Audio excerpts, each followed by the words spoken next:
At this point, it's just about how much money you really want to leave on the table. We'll talk about that on today's episode.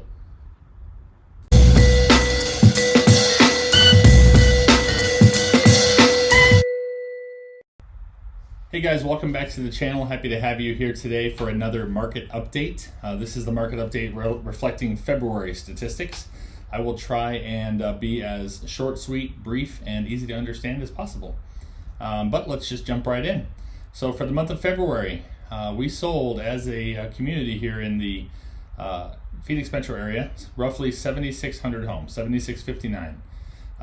So again, I wanted, just for those of you that may be watching for the first time, our MLS encompasses primarily Maricopa County, Pinal County.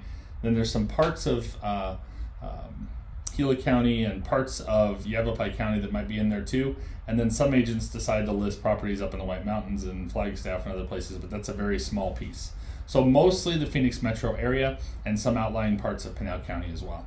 So again, 7,659 homes sold in the month of February. That is 8.2% up month over month. Year over year, that's still another 5% up year over year from where it was last year in 2020 at this time. Of course, last year at 2020 in this time, where were we at, guys? It's that time. This is when everything started. So February was probably the last month of data from 2020 that was pre-COVID, obviously. So we'll have to see what happens with March and April. So far, it's not looking like we're slowing down though.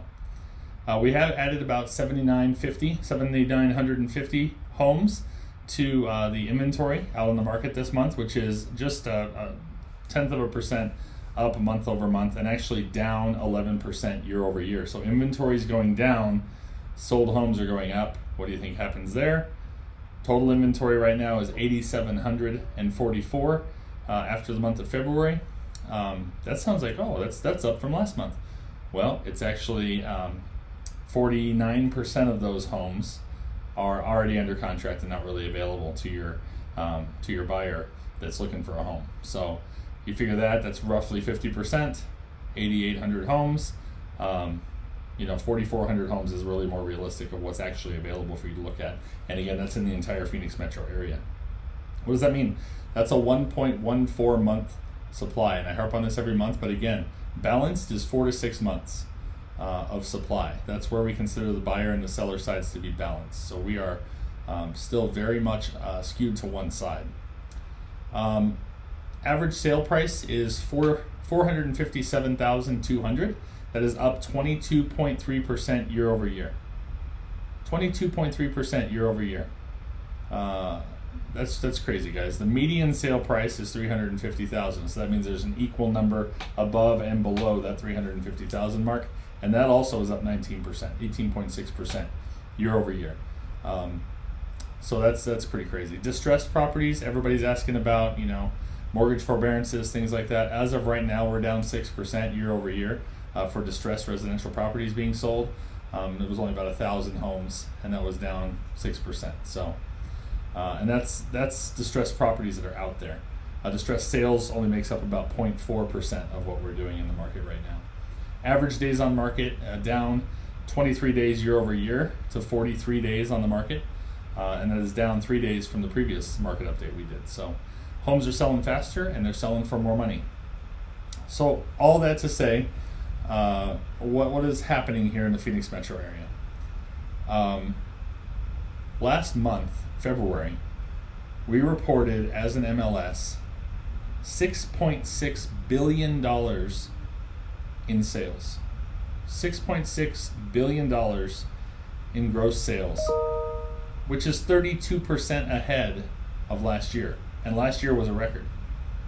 So, yeah, we're not going anywhere, guys. Everybody's saying, oh, this has got to end sometime. Well, I agree. At some point, we're going to correct and it's going to end. But for right now, it's not changing. So the question you have to ask yourself now is, do you want to wait for the market to stop going up and start to slow down for you to sell your home?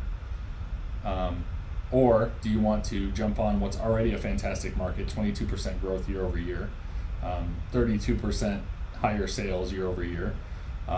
Or do you want to leave money on the table? If you're a buyer, do you want to buy now even though prices are what you would consider to be high, which they are, historically they are high, or do you want to wait until a year from now when we go up another 15 to 20%, and I'm not guaranteeing that, but that's, we did, 22% year over year this year, so even if we were to slow down, 15% is still a reasonable number. Do you want to wait for another 15% increase in prices to go buy? Well, but Jason, I'm going to wait to buy until prices come back down, right? So I think what's unfortunate, this is just my opinion, for a lot of reasons, but obviously we went through 2007, 8, 9, 10, through the housing market crash together as an economy. And what that's done is it's made us believe that is a normal thing that happens regularly, when historically that is not normal. That's why it's called a housing crash. Only a couple of times in history have we had a significant crash in the housing market. Most of the time when the market adjusts, it's a correction, not a crash. So, all that to say, let's say you buy a house in a year and we're up 15% more. So you pay 15% more for the house, and then the market goes down, 8 to 10%, which is a significant amount of value loss. You're still going to be spending 5 to 7% more for that house than you would have buying it today. So I guess what I'm getting at is when we do correct and the market does adjust, we may adjust and correct to today's numbers by the time we slow down. So all of the discussion that's around, I'm going to wait to buy a house until the market corrects, or I'm going to wait to sell because I don't have anywhere to buy because prices are too high. That discussion is something I think we need to have as a state, because Arizona has not historically been a market where prices are in the $450,000 to $500,000 range on a regular basis. But that may be the norm given the relocation that's been happening, given the population growth that's coming into the state.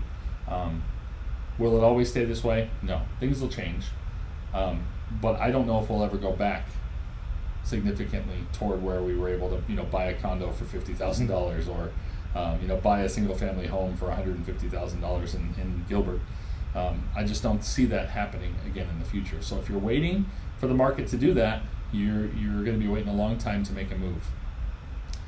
One creative thing that we are doing right now with our buyers is we are finding out where you want to go, and we are actually literally calling through neighborhoods in those neighborhoods that you want to move to see if we can find you a home, find somebody who's willing to sell. Number one response I get on those calls is, I would love to sell and take advantage of this equity, but I have nowhere to go. So what do we do with that? Do we just say, oh, well, you're right? No, what I just did for that buyer by calling you to find out if you'd sell your home, I will do that for you in the neighborhoods you want to move to. And we can even make the listing contingent on me finding you a new place, right? So I don't ever want someone to be homeless. I don't ever want someone to be in a bad situation. We want our clients to be better when they're done working with us than they were when they started. So my goal is not to just have you sell your home and not have a place to go that makes sense for you and your family. But I know that a lot of people desire to move up, relocate, move down, all these different reasons to move, and they're hesitant right now because they can't see where they would go. So I guess all that to say, and I'm rambling, I apologize for rambling, there's just a lot going on in this market that makes people unsure. So one of the best things you can have is a professional who knows what they're doing, can talk about the market with you, can educate you and make sure you have all the information you need to make a good decision, and then you make the decision you want to make. So for me, I met with a couple last week who was considering selling their home. We talked through all of the situations. They have a large desire to move, but I gave them all the information they needed. They ultimately decided they're going to hold off on selling. You know what? I'm happy for them to make the decision that they're most comfortable with, but I don't want people making decisions because of what they see in the news or what they read on a quick article on social media. There's a lot more going on in the market than just that. So I'm done rambling now, so I'm going to wrap this thing up, but that's the market update this month. I feel like March is probably going to be about the same. We're seeing multiple offers, over asking price, appraisal waivers, inspection period waivers, all kinds of crazy stuff that's happening right now. So if you are considering at all selling, I would love to educate you on what's going on in your neighborhood. And we're finding that most people have no idea what their home is worth, because you might look online and see a value and you think that's pretty good. And it might be a good starting point, but until you put a house on the market, you're never gonna know. We listed a property, or we were considering listing a property 3 months ago. And in those 3-month period, we were able to list the property $30,000 higher. And we still have excess traffic, and we're projecting multiple offers in the next day or two. So the price may even go up from there.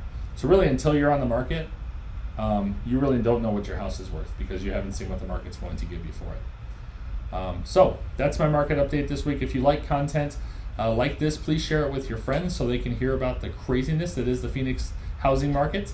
But again, information is power. Give me a call with any questions on that. Hit the subscribe button on this if you would, and the notification bell, so that you know when we put these videos out.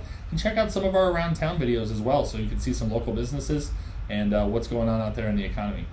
All right, otherwise, appreciate you checking in, and we will see you next month for the updates and next week on the next video.